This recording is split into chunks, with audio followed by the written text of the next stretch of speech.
Hi and welcome back to the channel. Thank you so much for clicking into this video.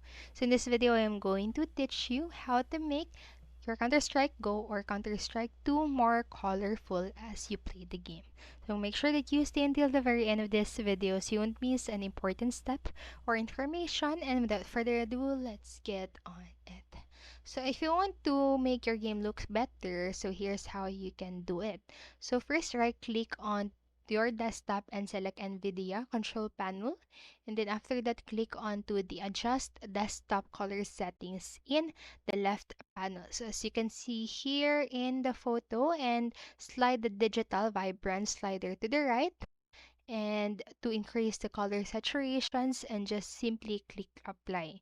And onto the same page you can also change brightness and the gamma, so you can go ahead and do that right here. And the brightness makes the whole picture lighter or darker, so gamma only changes the middle shades, leaving the very dark and very light parts the same. And so that's it for this video, and I hope this helped you. And if it did, please make sure to like, subscribe, and hit notification bell button so you won't miss a video. Thank you so much for watching and have a great day. Bye bye.